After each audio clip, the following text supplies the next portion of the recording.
pessoal, sejam todos bem-vindos de volta a essa nossa aula 2 do curso de Mecânico de Manutenção Aeronáutica da ENCA, Escola Municipal de Ciências Aeronáuticas de Taubaté. E como prometido aí no final da última aula, hoje nós vamos falar um pouco sobre volatilidade, sobre cálcio de vapor e formação de gelo no carburador. Beleza? Então, dando prosseguimento aí, quem não viu a primeira aula, veja, onde a gente fala sobre a introdução dos combustíveis, os tipos de combustíveis e suas características. Então, a volatilidade, ela é uma medida de tendência, tá? Ela indica para a gente a capacidade de um líquido se tornar vapor. Então, a definição que a gente tem aqui no nosso slide é a seguinte: a volatilidade, ela é uma medida da tendência que uma substância líquida tem em se tornar vapor sob uma dada condição.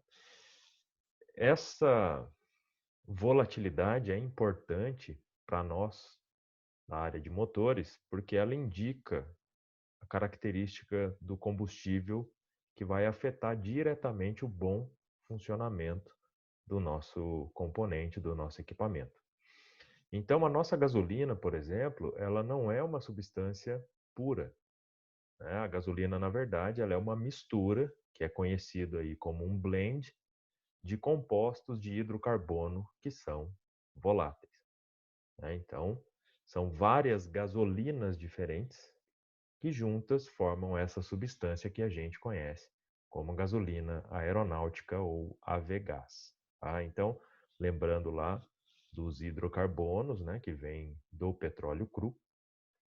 E essa nossa mistura específica para a aviação, ela difere muito da gasolina que é utilizada em automóveis. Cada uma tem as suas características, tá? Então, vamos colocar assim, de uma maneira simples, que a gasolina aeronáutica, ela é mais forte do que a gasolina para veículos automotivos que a gente está acostumado aí a encontrar nos postos de combustível, beleza? Então essa nossa gasolina, ela é uma mistura e por ser uma mistura, ela traz para a gente uma gama muito ampla de pontos de ebulição e pressões de vapor diferentes. Ela vai ser misturada de uma forma que uma cadeia muito estreita desses pontos de ebulição seja obtida, tá? Porque a gente precisa ter um controle sobre esse combustível. Ele precisa entregar para a gente certas características que vão ser necessárias à utilização deste combustível de maneira correta dentro dos motores aeronáuticos. Lembrando aí mais uma vez que o avião ou o helicóptero que utiliza gasolina, ele vai sofrer constantes alterações climáticas, tá bom? E também as alterações de pressão devido às altitudes onde a gente vai operar, né? Então, vai sofrer com aumentos e diminuições bruscas de temperatura, de pressão e tudo mais, beleza? Então, essa volatilidade é interessante que nós mantenhamos dentro dos padrões requisitados, porque é necessário que eu a mantenha assim para se obter características que são requeridas nas diversas fases de operação das nossas aeronaves. Então, para a partida, eu preciso de uma certa característica para facilitar essa partida. Minha gasolina tem que apresentar isso. Quando eu vou requerer uma aceleração do meu motor, na questão de geração de potência e também na mistura de combustível que vai ser entregue lá dentro do meu cilindro. Tá? Então, aqui ao lado, nós temos uma representação de um motor 4 tempos funcionando. Então, aqui a gente consegue enxergar todos os tempos, né, desde a admissão até o escapamento. E se o meu combustível ele não tem as características requeridas, se ele não se vaporiza de maneira suficientemente rápida, então isso tem a ver com a volatilidade, a facilidade ou dificuldade que ele tem de se tornar vapor a uma determinada condição, pode resultar então para a gente uma partida difícil desse motor. Isso ocorre e pode ser visto aí facilmente no nosso cotidiano não aeronáutico, nos dias muito frios ou muito quentes, certo? Em que o combustível do nosso carro, da nossa moto, encontra problemas para que a gente possa ter uma partida correta desse motor. Então fica aquela partida arrastada.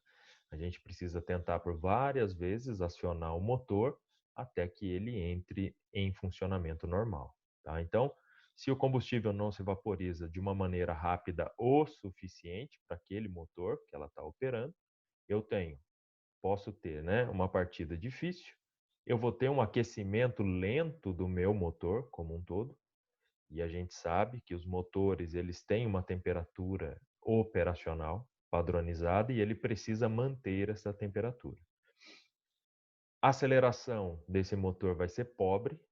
Quando eu requisitar a aceleração, essa aceleração vai demorar a acontecer. Eu vou ter também uma distribuição desigual de combustível para os cilindros.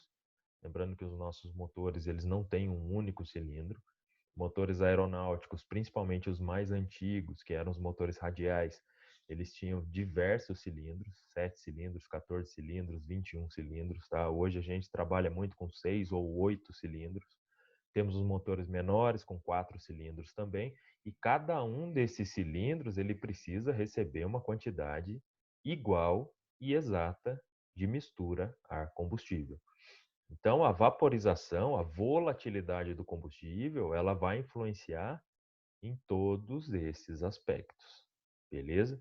E também pode ocorrer aí, caso ele não se vaporize da maneira correta, que ele permaneça líquido aqui dentro do cilindro, o que pode ocorrer é uma diluição excessiva lá no meu cárter.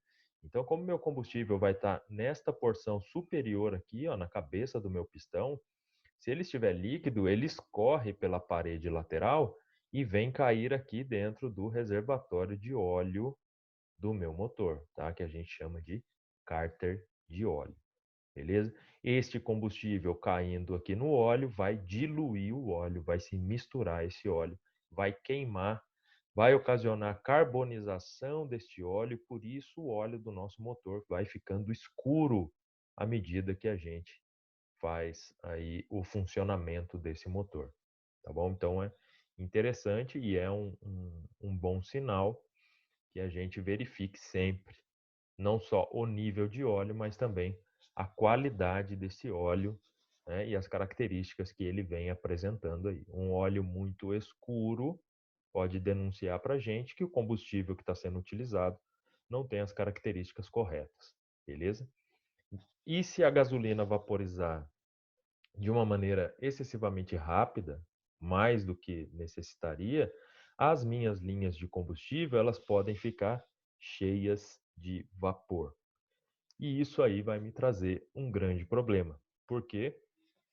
Porque essas bolhas de vapor nas minhas linhas vão causar decréscimo no fluxo de combustível. Então eu tenho menos combustível conseguindo passar pelas linhas, porque eu tenho uma bolha de vapor travando essa passagem. E com isso a gente sabe que eu terei também problemas na aceleração, problemas em manter o aquecimento do meu motor e o seu bom funcionamento. Beleza? Então tudo isso aí é atrelado a essa questão de volatilidade. Os combustíveis, então, que a gente utiliza em automóveis, eles não têm as mesmas características e não são mantidos dentro das tolerâncias que a gente precisa para uma aeronave, certo? Normalmente esse combustível de automóvel ele é muito misturado com outros produtos e inclusive com outros tipos de combustível. Aqui no Brasil, né, um bom exemplo, a nossa gasolina. Dentro desta gasolina vem uma grande quantidade de álcool, né, e esse álcool ele traz danos aos motores que não são preparados para receber esse tipo de combustível. Tá? Então, além do álcool, existem outras coisas que são adicionadas a essa nossa gasolina automobilística e torna então inviável a utilização desse tipo de combustível em aviões, tá bom? Então, por esse motivo aí, a gente não deve utilizar, em hipótese alguma, gasolina automobilística para funcionar motores aeronáuticos. E especialmente aqueles motores aeronáuticos que são refrigerados a ar, porque eles vão operar aí em altíssimas temperaturas do cilindro. E a nossa gasolina automobilística, como não tem essas características requeridas de funcionamento, ela não vai conseguir operar os motores aeronáuticos, tá bom? Então, especial atenção aí para essa parte da não utilização da gasolina automobilística em aeronaves, principalmente aquelas que são com seus motores refrigerados a ar e operam aí então com altas temperaturas do cilindro, tá? Os problemas que podem ser ocasionados com a utilização de gasolina errada, gasolina de baixa qualidade estão aqui, tá bom? Principalmente questão aí o acúmulo de sujeira, tá? Isso vai danificar demais o seu motor interna e externamente.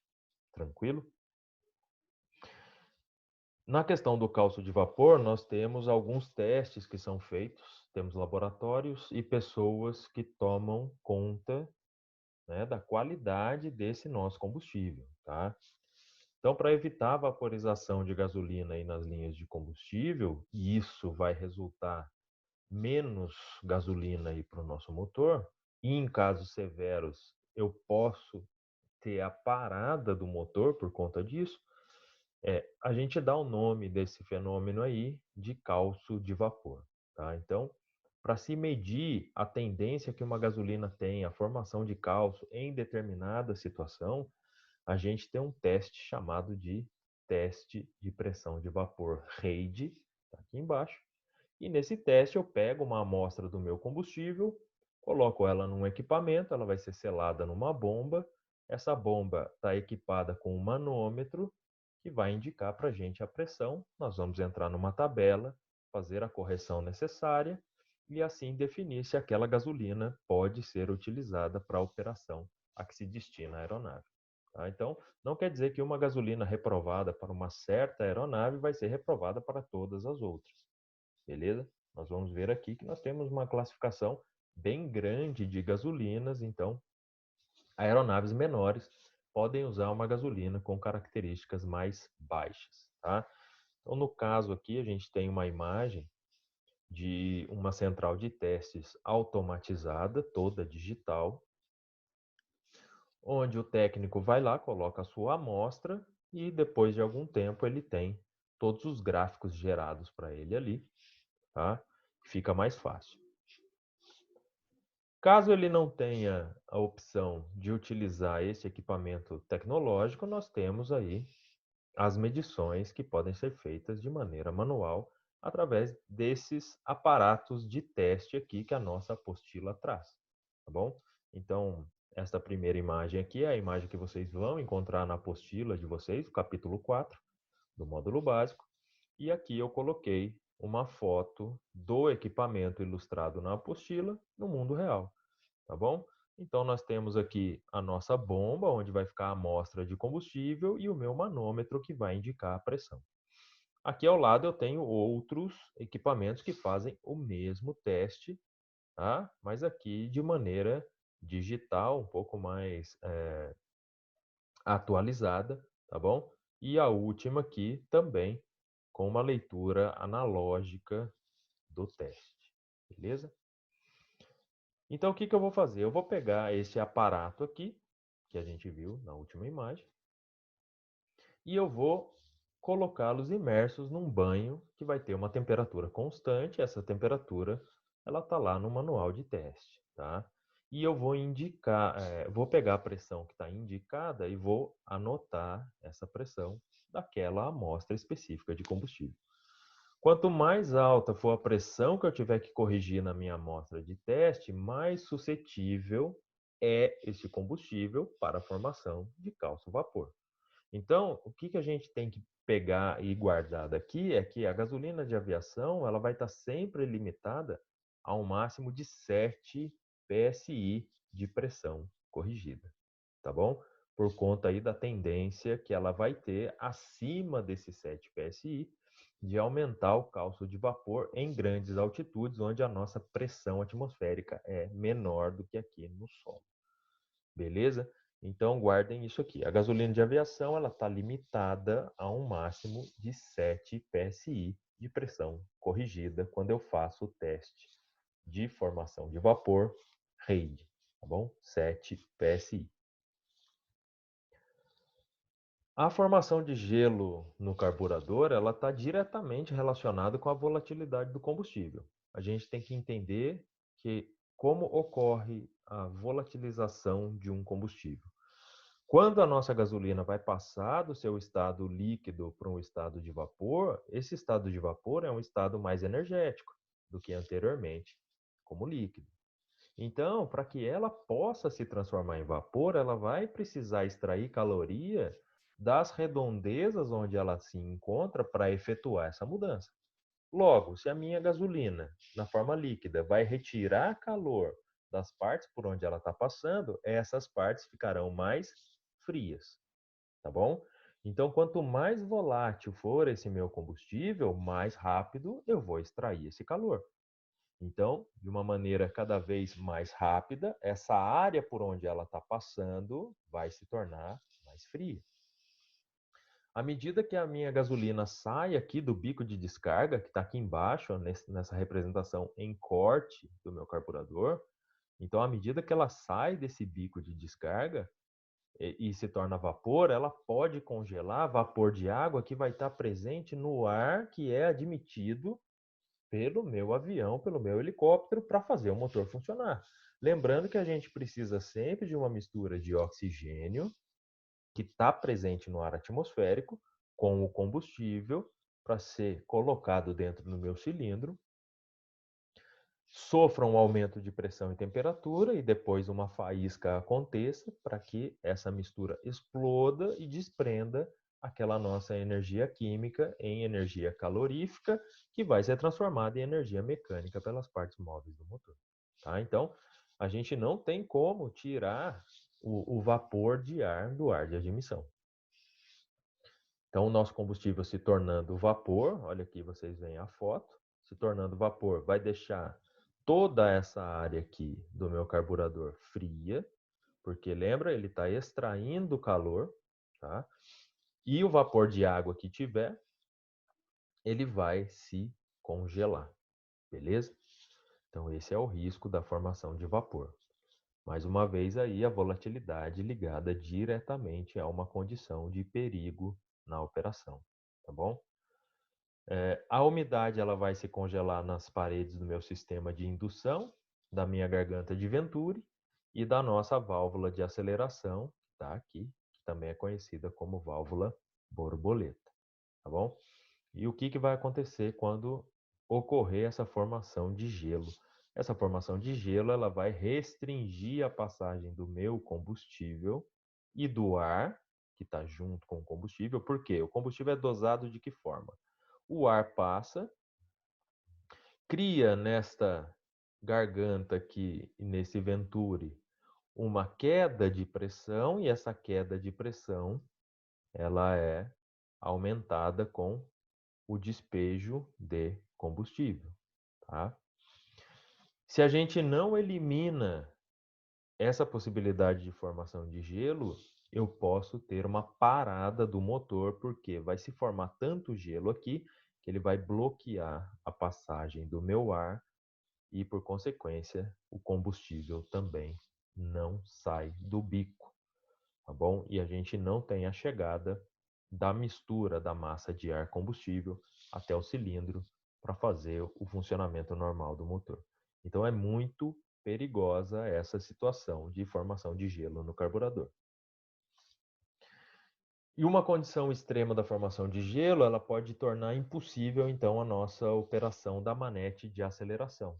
Está lá dentro na cabine de pilotagem. O piloto não consegue mais movimentar essa manete porque ela vai estar travada devido à grande quantidade de gelo que tem aqui obstruindo o nosso carburador e travando a nossa válvula de aceleração ou válvula borboleta, tá bom?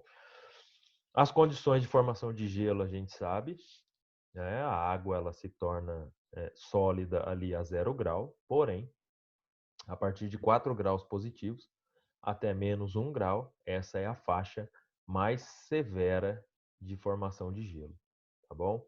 Isso de temperatura do ar exterior. 4 graus positivos a menos 1 grau Celsius para a aviação é um negócio que a gente consegue atingir muito facilmente mesmo voando num dia de muito sol e calor aqui no solo, tá bom? Então aqui nós temos um gráfico, né, da Agência de Aviação Civil lá da Austrália, que mostra as condições aqui para formação de gelo. Então nós temos aqui a probabilidade de congelamento do carburador. E ele explica para a gente como utilizar esse gráfico. Lembrando, pessoal, que esse aqui é um dos gráficos possíveis. Tá? Pode ser que vocês encontrem nas autoridades aeronáuticas, tanto aqui do Brasil, o FAA nos Estados Unidos, a EASA na Europa, gráficos que são um pouco diferentes desse aqui, porém a ideia é a mesma, tá bom? Eu vou precisar de alguns dados de temperatura, de umidade relativa do ar, de depressão do ponto de orvalho. Então, são alguns conceitos aí que a gente precisa estudar, tá? Quem vai fazer esse cálculo aqui? Geralmente o mecânico, mas o piloto é o cara mais interessado em andar dentro desse gráfico e poder prever as probabilidades de encontrar aí uma severa formação de gelo durante o seu voo. Porque na maioria das vezes o mecânico fica em solo e quem vai estar voando essa aeronave aqui é o piloto e a sua equipe, beleza? O que nós fazemos é deixar todo o sistema em condições de operar para reduzir as probabilidades de formação de gelo, tá bom? Mas se o piloto não seguir as regras e as instruções, de nada adianta o nosso trabalho ter sido bem feito. Essa aeronave vai encontrar essa condição, tá? Depois eu vou fazer um vídeo só explicando este gráfico aqui, como é que a gente faz para colocar os dados e definindo cada um dos pontos aqui que ele traz, tá bom? Mas só para vocês terem uma ideia, é possível ter uma formação de gelo voando num dia. Aqui embaixo, o nosso eixo X é a temperatura, tá? Então, voando num dia aqui onde a minha temperatura tá 38 graus no solo, eu consigo ter formação de gelo, no caso das aeronaves aí, em a velocidade de cruzeiro ou desacelerando a aeronave para um pouso, tá bom? Então eu posso ter formação de gelo no carburador operando aí a 38 graus Celsius aqui no solo, tá? Temperatura ambiente. Beleza? Então não precisa estar frio lá fora para que eu tenha a probabilidade de formação de gelo. Beleza? Então essa aqui foi a aula 2, como eu prometi para vocês, é mais uma revisão e eu vou fazer aulas curtas aqui, né? Coisa de 15, 20 minutos, para não ficar aí muito cansativo para vocês e para facilitar também, para que vocês possam encontrar os vídeos, tá bom?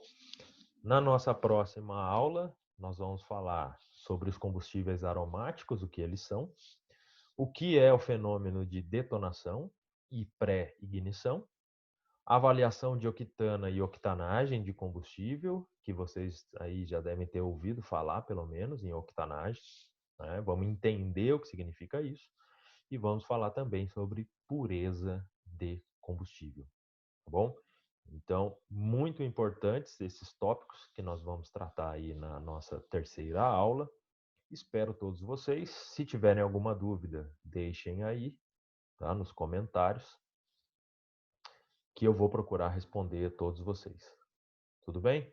Um forte abraço, bons estudos e o que precisarem, podem contar comigo. Até logo!